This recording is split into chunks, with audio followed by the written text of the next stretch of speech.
Hey everyone, welcome back. Oh shit, here we go again.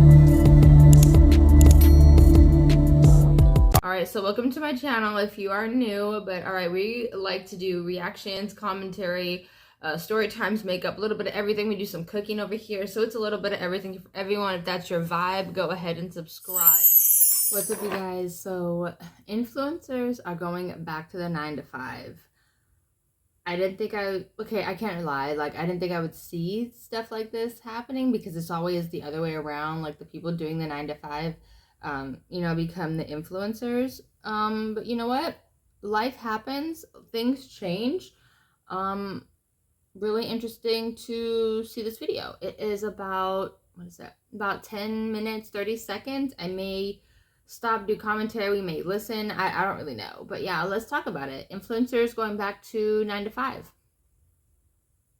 Did y'all see that video of that girl asking how all the OG influencers were making $30,000 to $50,000 a month and now they're broke and e-bagging on TikTok? Like, what happened to all that money? So as somebody who accumulated over 2.5 million subscribers on YouTube back in 2015, and I was literally living in LA, so I witnessed a lot of this. I'm gonna give you guys the breakdown on what happened with that money. I can't speak for everybody, obviously, but just what I've seen. When I moved out there, I thought I was pushing it with my $2,000 one-bedroom apartment, but I had people living in the same building, just at the top floor. I was on the 3rd floor, but they were at the top floor paying $20,000 a month. And then I had some friends that lived in mansions just for the sole purpose of wanting to be able to throw parties and have people come over and make content in there. Literally paying people's yearly salaries, like $30,000, $40,000 a month just to rent this huge house. So for those of you that were also wondering, like, why do a lot of these influencers have big houses but they're fucking empty? Not even joking, to get some good quality furniture in there, it's gonna cost you like $500,000. And don't even get me started on their Uber ego. It's like people reach a certain amount of followers and all of a sudden they can't use Uber X. Yeah, we can't pull up to this party in a Prius, order an Uber Black. Why would we spend $250 to pull up to a party when we could spend $19.99? Half the cars that you see these people whipping around are rentals, and they're spending like $300, $500 a day just to whip it around and try to act like there's somebody they're not. Babe, just because you hit 200K doesn't mean you need to go and get a C300 for Mercedes. Like, it's okay. You can drive your paid-off Toyota. Maybe 1 out of 10 of my friends actually cooked their meals at home. Everybody was constantly going out to eat or hiring private chefs. When you start making all this money, a lot of people tend to forget that it might stop one day, so they're still going on these expensive vacations, buying all this designer, even if it's starting to dwindle, because they literally got used to that lifestyle. Girl, when I tell you, the second I had enough money to buy a property, I bought one. I could only tell so many story times and do so many get ready with me's before people fucking lose interest, okay? I had to be realistic about it. But I can see how most 21-year-olds are not thinking about that. More or less, a lot of these people ran through their money trying to look cool. That's it. And now they're begging for galaxies and cowboy hats. Yeah, basically. Cool. I got a 9 to 5 job after I was an influencer full-time. A little backstory, it was 2020, I was doing full-time influencing and I was mainly on YouTube as my platform. I was making lifestyle content, but I didn't have enough going on in my life to keep making content. I felt very stale. I felt like I had nothing that I was like working towards. My validation came in the form of if I was getting views and likes and if people liked me enough, and that is not healthy. I really hated the fact that I had to rely on the fact she's speaking facts, okay? Like, I can't even lie. I got times I find myself getting caught up in the likes and algorithm and views and all that stuff, and it's like, oh my god, but I'm grateful that my husband works and like all that, and I have a day job and stuff. Like, I would love to do content creation full time. And if I did ever get the opportunity to, I would save as much money as I humanly can possible. I would put myself on a budget. I would try to be very, very smart, very meticulous with everything because, like homegirl said in the first video, it could all go away in one day. You know what I mean? Like, it can all stop, it can all dwindle, it could slow down. And we don't want that. We want to grow continuously. And of course, I know things get slow sometimes. There's always slow times during the year, this peak season, like all those things. And we have to always think about that. But that's the thing. A lot of these young people, they don't think about that. They get caught up in the lifestyle. They get caught up in just living life in general, and they don't think about any of the big picture stuff. Algorithms for my success instead of just being able to rely on myself. That was like weird. I just genuinely felt like I didn't have enough stuff to even talk about or stuff to do because I just didn't know, like, what was I even doing? I don't know. Reason number 2, I would say, is like the routine of it.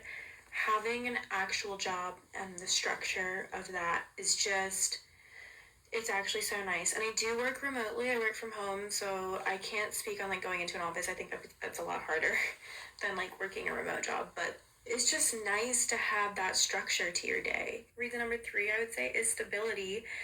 Having that paycheck come in every 2 weeks, no matter what, having healthcare, not having to rely on social media as your main source of income is just nice in itself. And lastly, I do feel like I have gained more experience in life and honed my skills in different areas and improved my resume. We don't know how long social media is really going to last, how long this influencer economy, I mean, it is looking really good, and I still do work in the influencer field, but like, my point is I can just improve my skills and actually just get better as a human and keep leveling up. I do love being an influencer still, or content creator, whatever. And if I could do it full time again, I would love to start that new chapter and see if it's any different than it was in 2020. I also think that having a 9-to-5 job is not as horrible as people make it out to be sometimes. If it's the right job, if it's the right company. Yeah, that's my take on it. Yeah, she's speaking facts. The best thing I did for myself this year, as someone that's been a full-time content creator for almost 5 years, was getting your traditional 9-to-5. I feel like that's kind of unheard of because usually it's the other way around. First, you're already in your career you thought you'd be in forever, and then you quit to do social media.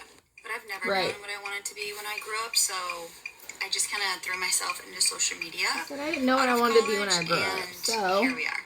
Now, I will never take social media for granted. It is an easy job. It can be hard mentally, but filming a video for a minute or two, it's so easy. The money I've received, the free product, the opportunities, the people I've met, I will never ever take that for granted because that is such a special opportunity that not many people get to experience. But for me, it had started to become a very lonely and unfulfilling place. So I got my first ever legit 9-to-5, 40-hour-a-week job about 8 months ago, and it was the best thing I could have ever done. I always convinced myself that I could not have a full-time job because I just didn't have time, but in reality, I was just being lazy because my content only takes me an hour or 2 a day, or even less. And it has truly just been the best thing. For me, I am so fulfilled. I get to collaborate with people, talk with people. They support my social media, and it's amazing. Yes, my plate is so full. I'm so busy. Right now, I'm trying to, film content, and I'm at my workout class because I don't have time to go later today or early this morning because I have meetings and things to do, but you make it work. I realize how much I actually make it work. Being busy. It makes me so much more productive, and it also helps me to be more creative creating content, and it forces me to, really work on myself. Love content creation, but it made me a very lazy and even ungrateful person. So I gave myself a reality check, and I just couldn't be happier. I think I've said that 5 times already. So you can do it. You can do content creation. You can do a full-time job. I actually have other side gigs too. I am busy, but you can do it. If you want to see more of how I balance my days, how my days go, what they look like, more than happy to show that. Just let me know. 9-to-5, after you've built a quote successful business or been a successful content creator, is not an admission of failure. I am someone who was laid off my 9-to-5 job in 2023. I took a 20-month career break where I did not work a 9-to-5 job. I went all in on my business. I scaled it to multiple 6 figures. I worked with some of the biggest brands. I was living the quote dream of what it means to be a successful content creator. Okay, so what happened? And yet I still chose to go back to a 9-to-5. Why? Because I realized what I really value is structure, is stability, and security. And while yes, I was all the definitions of a quote successful creator, successful influencer, successful business owner, I still knew that in order for me to hit the goals that I set for myself financially and professionally, I needed to pay myself more than the decent salary I was paying myself through the business. Like, I needed to go back to a high six-figure salary, and there's no shame in that. There is no shame in that. If I can influence you, it is to say that it's okay to redefine what success means for you. In fact, I was just featured in CNBC telling my story of how I went back to a 9-to-5 job, and I have zero regrets about it. I hope this video reaches anyone who is feeling ashamed or guilty about returning back to a 9-to-5 job. When I can say wholeheartedly it is not something I regret, and in fact, I would even say having the balance of a 9-to-5 job and growing a business that I love allows me to have the balance, but also allows me to pour from a full cup. Because a lot of what we don't talk about is when you are a full-time entrepreneur, you are constantly thinking about scale, about sales, about customer retention, about how can I reduce my costs? How can I work this business more lean? And I realized that that was taking me away from why I really wanted to do this work, which is helping women, helping Black women, because I was so now focused on this business has to continue to generate a certain level of profitability, or else I am not going to be able to survive. So if you're feeling that pressure, I say all that to say you do not have to struggle under the guise of proving that you can be a full-time entrepreneur. There's no shame in finding that balance for you between the 9-to-5 and being a full-time entrepreneur. Going back up your resume because you will be replaced and need to go back to a 9. This is my dream ride. And if you're currently an influencer, start brushing up your resume because you will be replaced and need to go back to a 9-to-5. I've talked about this before. I'm going to talk about it again because now it's even more relevant with the new Sora thingy-majig. And this lovely lady says that if you're an influencer, you need to start brushing up your resume because we're going to go back to the 9-to-5 because AI is going to take over. Do you see an AI doing shit like this? No. Do you see an AI having opinions like mine? No. Do people want to buy things from AIs? No. No. Will I be going back to a 9-to-5? No. Will you be going back to a 9-to-5? Stay tuned. Oh Lord. But yeah, this is crazy. I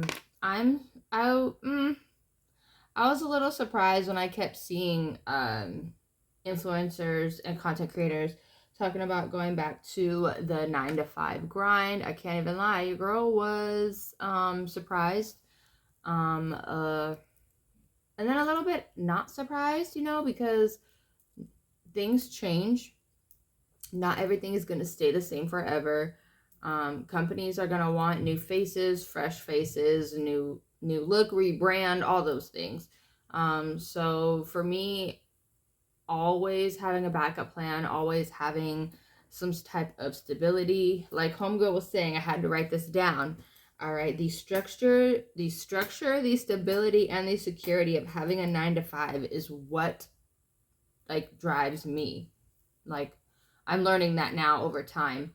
For me, my value is I get my value, or where I get my happiness or whatever from, is going to work and knowing that I'm contributing, to my household. I'm helping, pay off debt. We get some debt here and there, but I'm helping pay it off. I'm, contributing to the household. I'm working, I'm cleaning, cooking, doing all the things, and also doing my content creation and stuff on the side. I would love to do content creation full time, but that's just not an option right now, and that's okay. That's okay. Not all situations are gonna last forever. We all have our peaks, we all have our valleys, we all have our roller coaster ride that we're on, and we just have to make the best of it. We have to come up with a plan. We have to come up with a backup plan. We have to come up with a backup to the backup, just in case the backup plan doesn't work. You know what I mean? That's, what I grew up in, and that's what I will, pass down to my kids. For literally almost my whole life, I've always lived on some type of budget. Okay, we, this is how much money we make for the month. We have to budget that out. We have to put money away for savings. We have to make sure we have money for bills. We have to make sure, you know, this and that. Like, it's always, for me, life is always about preparation. And a lot of people that get in the influencer space, get in the OnlyFans space, get in the just in general, get in that realm, they don't think about stuff like that, and that's not good. You can't not do that, because then you get in crazy situations to where it's like you're down to your last and you don't know what to do, you know what I mean? But yeah, let me know what you guys think. Are you guys surprised to see that a lot of the influencers are going back to 9-to-5s? I'm not, just because a lot of these companies are rebranding. A lot of them want to see new faces, fresh looks, like, you know, all those things. But yeah, let me know what you guys think. Are you guys influencers that are watching? Did you have to go back to 9-to-5? Would you want to go back to 9-to-5? Anyway, sound off in the comments. I have to go for now. I love you guys so much. Thank you for tuning in. Please like, comment, subscribe, hit the bell notification so you never miss when I post. Get up to date. Mwah. Bye, guys.